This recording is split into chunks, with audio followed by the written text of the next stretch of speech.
Tears of the Kingdom. Man, gonna be honest, this is going out a little bit before that Tears of the Kingdom review. Not as good as Breath of the Wild, in my opinion. And I think that's just how I like games a lot more. I like atmosphere, you know, and storytelling a little bit more sometimes than gameplay and exploration in that regards. Or like over-exploration. You know, I love exploration, but I feel like it has to be done with more purpose because it's the same map and I don't know. And the same goes with the Sages. Wow, they don't even have box art on the back of these. I got these from GameStop because they recently had a like 50% off deal, which was fantastic. Loved every bit of it. Now, my thing is with these, they're overpriced now. They're $30. And, you know, I mean, you could blame, you know, real world events, or you could blame, you know, the fact that it's just plastic and, like, Nintendo doesn't really need to go that hard, or the fact that Nintendo's the only one doing, you know, Toys to Life anymore. That's up for you guys to decide. This is just a little bit of early thoughts on Tears of the Kingdom, because I'm going to be using these for the episode. But I have to open them. So it's one of those things where it's like, oh, I finally got this channel back up and, you know, recording for that. So I'm very excited to go over these, I guess, when I think about them. Unfortunately, there's not much to say about the pack of the box art. You know, they used to have box art for these where they would show you what they do. And, I mean, at least for the sake of this, you get, like, goodies and a glider theme. And that's really important when it comes to... Well, I guess, like, I don't know.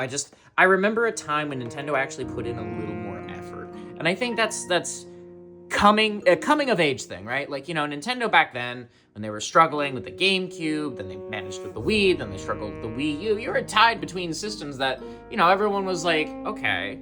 And obviously the handheld market really carried Nintendo through the Wii U era. I was a big 3DS guy, and I'm still waiting on that capture card because I'd really like to go over 3DS games and stuff. But you know, I think it's very important overall with Tears of the Kingdom that, you know, I mean, these sages, they're weird to me. They're a little weird to me. Like, you did the same thing again. You gave us powers, but at the same time, now they're like these little force ghosts, and I'm like, all right, I guess it's not the worst thing, but it's certainly not my favorite.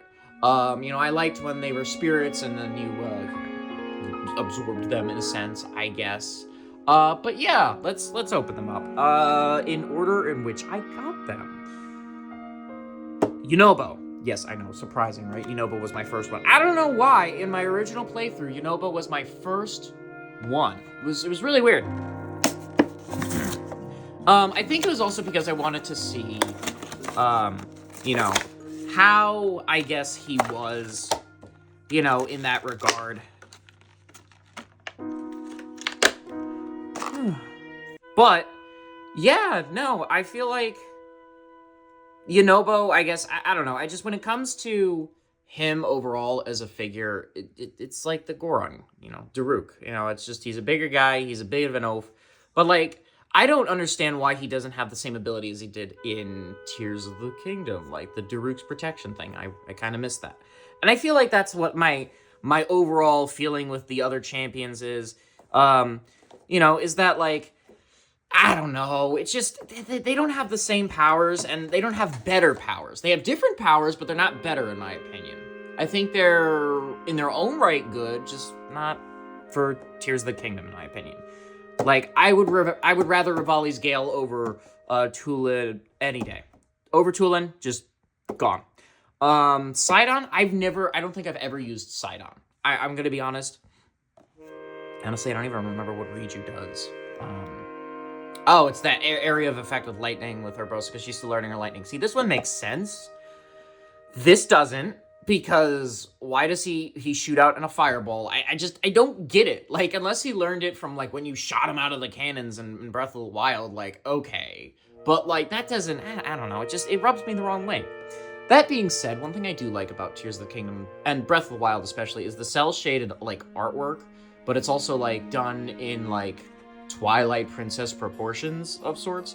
It's a weird cross between Twilight Princess and, like, Skyward Sword, we'll say. I think that's really cool, that they mashed up some artwork. So next up on the list, actually, was Sidon, because I went back and said, okay, so I'll get Sidon, and it was weird. It was very weird.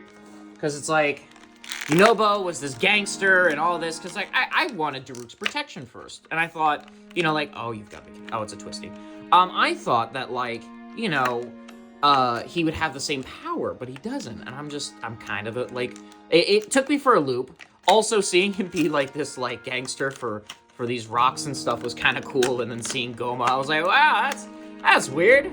I do think that Tears of the Kingdom has more enemy variety, though, just because Breath of the Wild took so long that they weren't able to fit every single enemy in. And, yeah, Sidon, look, I see why people have the hots for him, but he really needs to hit legs. I guess same for Yunobo, too. But yeah, next up was Tulin, because I was like, oh, geez, well, maybe I should get the mobility ability, right? You know, instead of just, like, the two that are, like, closest to each other, because, like, I tend to work my way from the top right back down as part of my route. And I think that's, you know, it's how I play, because I'll get some food, and then I'll, like, buff it out with the heat, and then get the armor, and, you know, that's how I play it, right? That's how I did it with Breath of the Wild, for the most part.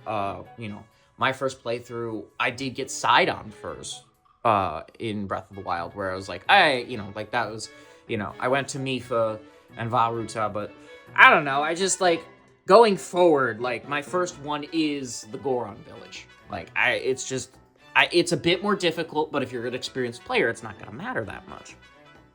Next, we have Tulin. Now, this one surprised me because his papa was the one I thought would be the, you know, the champion, Teba. I thought that Teba was going to be the new guy, right?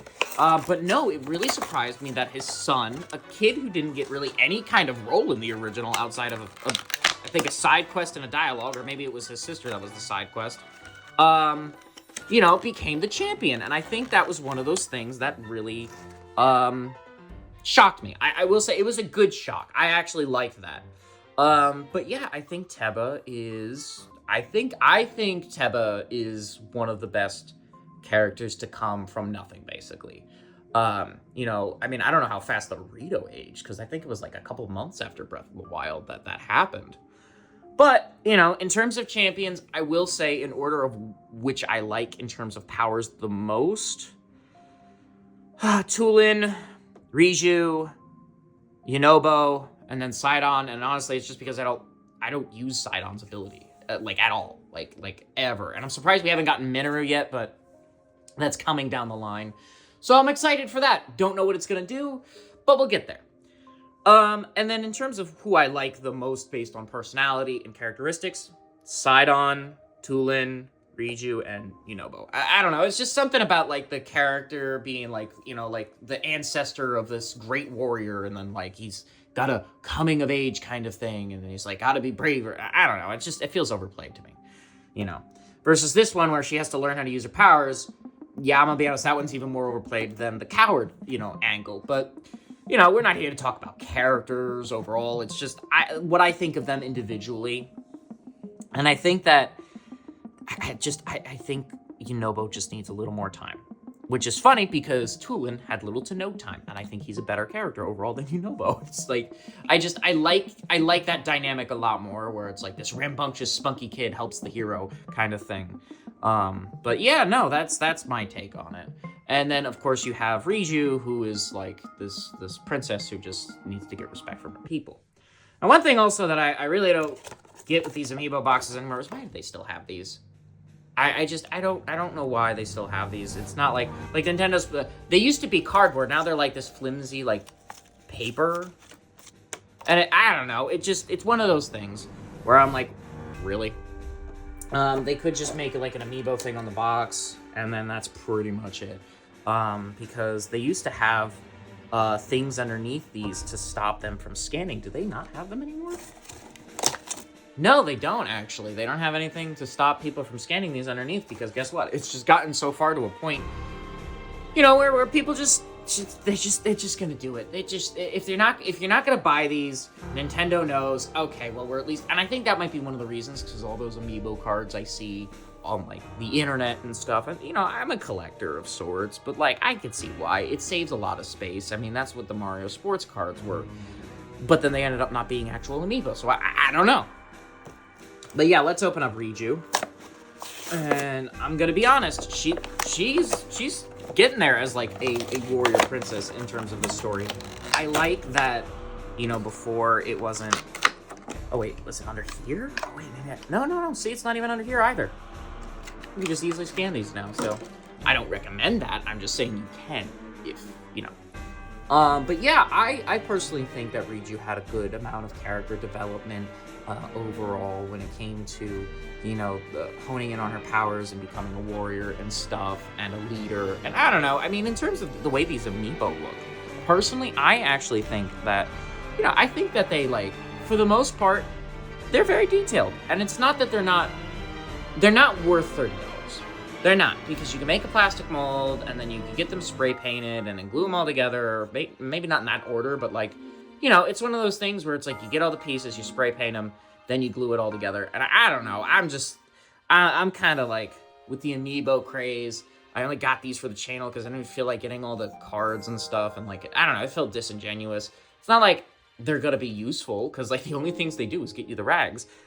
But Animal Crossing, as of releasing this, apparently had an update that has Zelda-related stuff. I didn't even check the full details yet, but, you know, I think if it gives you some stuff, maybe if, like, they're villagers or something, I don't know, because they're all animals, so, well, I mean, Yunobo's kind of a rock guy, rock monster, and then she's just human, so, I mean, they're a human villager, so I don't know. Or Goron, or oh my god, Gerudo, sorry. So it's like, I don't know, I mean, it's something. But in terms of what they actually do in Tears of the Kingdom, well, during my review, I'll tell you a little bit more, but I know right now the split between the channels and stuff, and not everyone's subscribed here, so subscribed there, so it's just, you know, I think it's not enough to warrant the price tag of $30. I think that's absolutely ridiculous. And, that's my take on it, and you could either blame the economy or blame Nintendo. Now, everyone knows Nintendo is a very stingy company. For the most part, I mean, they've been canceling tournaments for years that really don't have profits that go outside to the players or the vendors. So, I don't know. It's like, you know, why Nintendo is so anti... Yeah, I'm gonna be honest, they've been very anti-consumer recently, and I think it's because they're winning most of the console wars. I don't know. I think that's just like I mean, look what happened with Xbox. Now they're becoming the new Sega. You know, but that's a topic for another day. Let me know what you guys think about these Amiibo, and I am going to go read a little bit. Actually, after this, I have a book. Here, I'll show you guys what the book is that I have been reading just a little bit. Lords of Easy Money by Christopher Leonard. You know, and I think you guys should, you know, at least work on the mind as well when it comes to health and stuff. Right now, it's like very beginning. It's talking about the housing market crash of 2008 and, you know, the Federal Reserve. So, you know, I think it's something that if you want to learn a little bit about that, I'm not sponsored by this book, but I like to read. So, you know, keep that in mind. But books are also expensive. I actually got this, I think at a discount or like, I think, actually, no, it might have been one of those book huts because it's like oldish. Like, you know, like it's clearly been read before. I can't remember now. Sorry, I have bad memory issues, but what are you gonna do? Anyway, let me know what you guys think down below, and have a wonderful day. And maybe go read a book or something, you know, or do a puzzle. Just exercise your mind a little bit. Okay, bye.